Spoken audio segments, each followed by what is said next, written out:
Active voice और passive voice क्या होता है?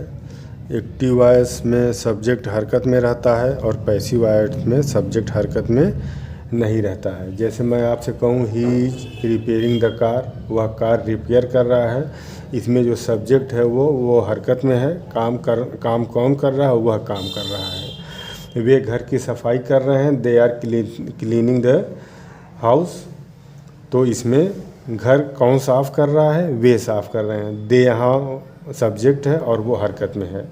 मैं आपसे कहूँ कि घर की सफाई किया जा रहा है, तो इसमें कौन कर रहा है सब्जेक्ट का पता नहीं है, मगर बात भी पूरी हो गई है कि घर की सफाई किया जा रहा है। He is repairing the car, अगर मैं ये कहूँ कि कार रिपेयर किया जा रहा है, तो इसमें कार रिपेयर किया जा रहा है में कौन रिपेयर कर रहा है उसका यहाँ पर जिक्र नहीं है, तो यहाँ सब्जेक्ट नहीं आया है। तो जिसमें सब्जेक्ट एक्टिव होता है उसे एक्टिव वॉइस कहते हैं, जिसमें सब्जेक्ट एक्टिव नहीं होता है उसे पैसिव वॉइस कहते हैं। तो अब एक्टिव वॉइस में सब्जेक्ट को वज़न दिया जाता है, सब्जेक्ट को प्रेफरेंस दिया जाता है, और पैसिव वॉइस में सब्जेक्ट को प्रेफरेंस नहीं दिया जाता है, बिना सब्जेक्ट के काम चला लिया जाता है। जहाँ सब्जेक्ट का लाना बहुत ज़रूरी न हो उसको हम पैसिव वॉइस में लिखेंगे, और जहाँ सब्जेक्ट का आना ज़रूरी है उसको हम एक्टिव वॉइस में लिखेंगे। अगर मैं ये कहूँ मेरी कार बन रही है, अब मैं अगर कहूँ कि मेरी कार रिपेयरिंग की जा रही है, तो अब कौन रिपेयर कर रहा है इससे हमें मतलब नहीं है। मेरी कार रिपेयरिंग की जा रही है, मेरी कार रिपेयर की जा रही है, तो इसमें सब्जेक्ट का आना ज़रूरी नहीं है, तो इसको हम पैसिव वॉइस में बोल रहे हैं मेरी कार रिपेयर की जा रही है। और कौन रिपेयर कर रहा है, अगर आप लाना चाहते हैं सब्जेक्ट को स्पेशली, अगर आप कि कौन रिपेयर कर रहा है, तो Ramesh is repairing my car, तो रमेश मेरी कार रिपेयर कर रहा है, तो रमेश को हम प्रेफरेंस दे रहे हैं। रमेश जो सब्जेक्ट है वो यहाँ पर एक्टिव पोजीशन में है, तो इसलिए ये एक्टिव वॉइस होगा।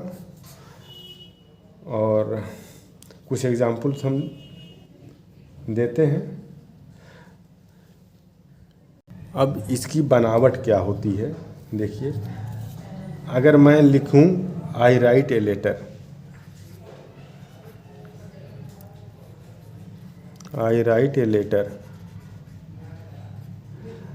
तो खत कौन लिखता है? खत मैं लिखता हूँ, तो मैं यहाँ पर सब्जेक्ट मैं आई और वो एक्टिव है, तो ये एक्टिव वॉइस में हुआ,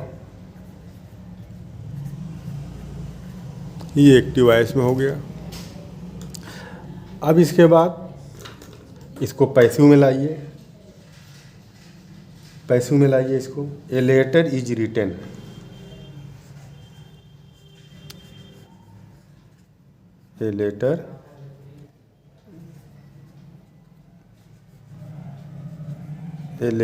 रिटन, खत लिखा जाता है। अब यहाँ अगर आप सब्जेक्ट लाना ही चाह रहे हैं तो बाई लगा करके लिख दीजिए, बाई मी। तो एक्टिव को पैसिव में अगर हम बदलते हैं तो यहाँ देखिए, लेटर यहाँ ऑब्जेक्ट था, यहाँ लेटर सब्जेक्ट के जगह पर आ गया पैसिव में, और आई जो कि सब्जेक्ट था वो देखिए ऑब्जेक्ट के जगह पर आ गया। तो आई जब सब्जेक्ट ऑब्जेक्ट के जगह पर आएगा तो वो सब्जेक्टिव केस में नहीं बल्कि ऑब्जेक्टिव केस में रहेगा। आई का ऑब्जेक्टिव केस मी होता है, इसलिए जब इसको हम यहाँ लेकर के आएंगे, आई सब्जेक्ट को ऑब्जेक्ट की पोजीशन पर लेकर के आएंगे, तो ऑब्जेक्टिव केस का यूज होगा। A letter is written by me, मेरे द्वारा लेटर लिखा जाता है। तो ये रूल। और पैसिव वॉइस में एक्टिव वॉइस का जो सब्जेक्ट है वो ऑब्जेक्टिव फॉर्म में कैसे बदलता है, इसके लिए मैं यहाँ लिख दे रहा हूँ। यहाँ मैं लिखूँ एक्टिव वॉइस, एक्टिव वॉइस का ये सब्जेक्ट है। और इसको अगर ऑब्जेक्टिव केस में लाएंगे, इसको हम पैसिव वॉइस में, यहाँ पैसिव वॉइस लिखते हैं।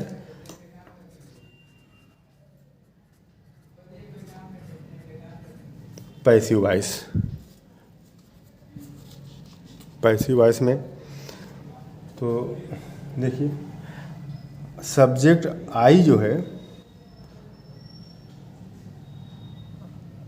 अगर ऑब्जेक्ट की जगह पर आएगा तो सब्जेक्ट आई का ऑब्जेक्टिव मी हो जाएगा।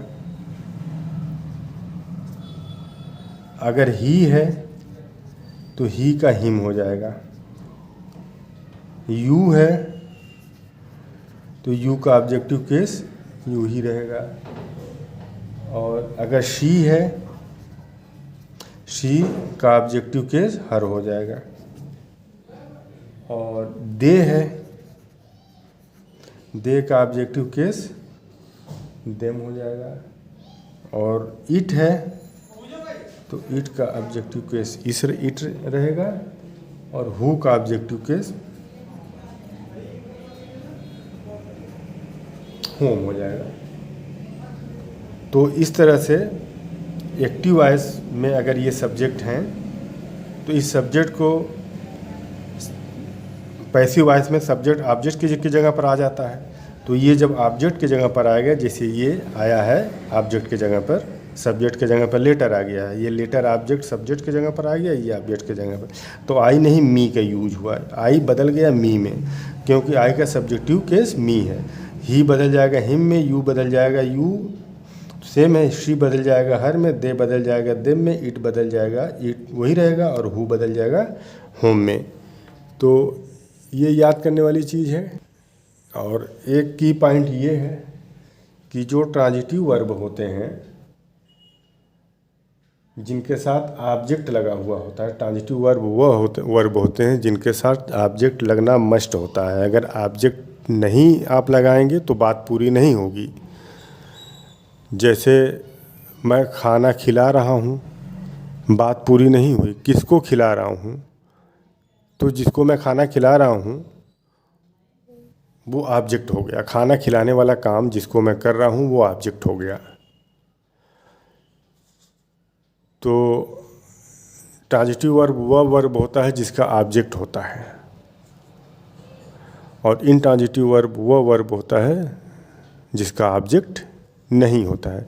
जैसे मैं सो रहा हूँ, इसमें कोई ऑब्जेक्ट नहीं है। मैं गा रहा हूँ, कोई ऑब्जेक्ट नहीं है। तो ट्रांजिटिव वर्ब का पैसिव वॉइस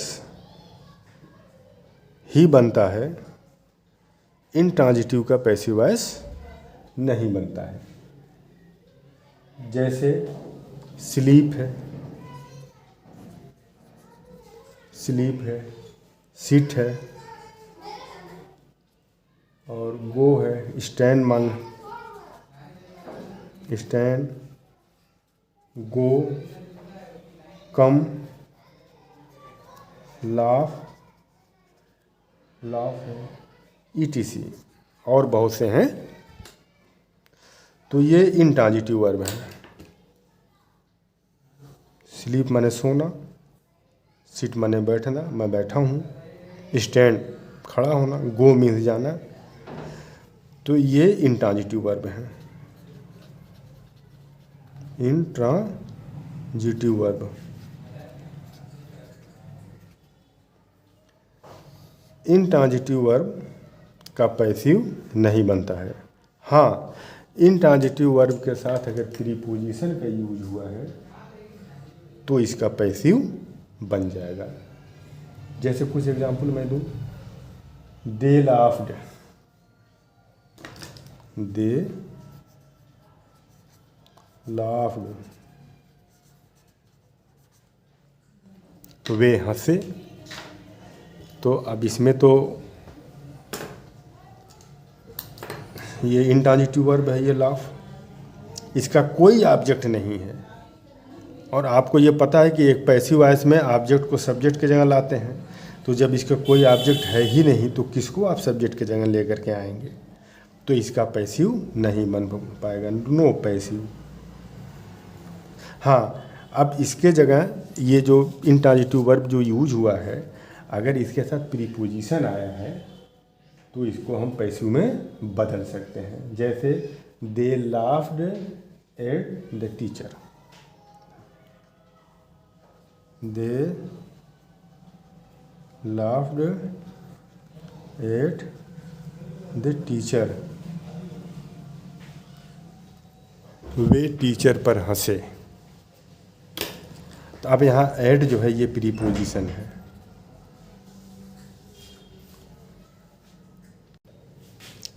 तो अब यहाँ देखिए ये एड जो है ये प्रीपोजिशन है। ये लाफ्ड, ये इंट्रांजिटिव वर्ब है, मगर इंट्रांजिटिव वर्ब, यहाँ इंट्रांजिटिव वर्ब आया है, इसका हम पैसिव अब नहीं बना सकते हैं क्योंकि इसमें प्रीपोजिशन का यूज नहीं हुआ है। यहाँ प्रीपोजिशन का यूज यूज हुआ है, इसलिए इसको हम पैसिव में बदल सकते हैं। The teacher was laughed at by them, the teacher was laughed, the teacher was laughed, pen नहीं चल रही है, लाफ्ड एट, ये the teacher was laughed at by them।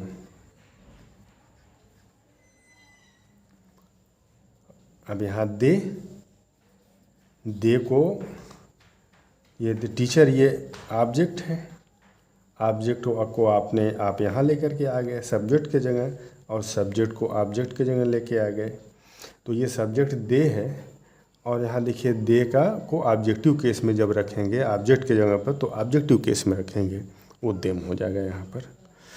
तो याद रहे कि ये जो वर्ब हैं ये इसके साथ बहुत से इंट्रांजिटिव वर्ब आते हैं। तो इंट्रांजिटिव वर्ब के साथ अगर प्रीपोजिशन नहीं लगा है तो उसको आप पैसिव वॉइस में नहीं बदल सकते हैं, मगर अगर इंट्रांजिटिव वर्ब के साथ प्रीपोजिशन लगा है तो उसको हम पैसिव वॉइस में कन्वर्ट कर लेंगे। और इसके बाद मैं आपको बता दूं, कुछ टेंसेज ऐसे होते हैं जिनका पैसिव नहीं बनता है, कुछ टेंसेज ऐसे हैं जिनका पैसिव बनता ही नहीं है।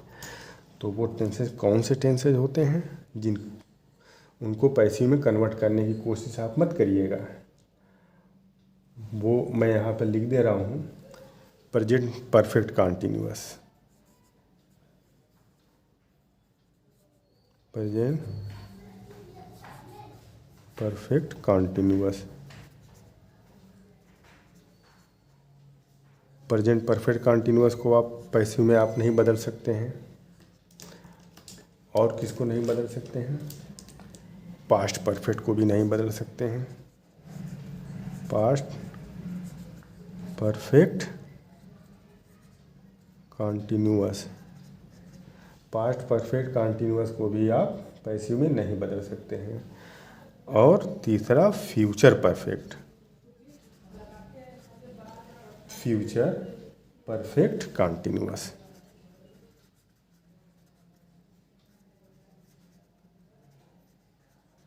इसको भी नहीं बदल सकते हैं। एक और है, इसको ये तीन ये हो गया, और चौथा फ्यूचर कंटिन्यूअस,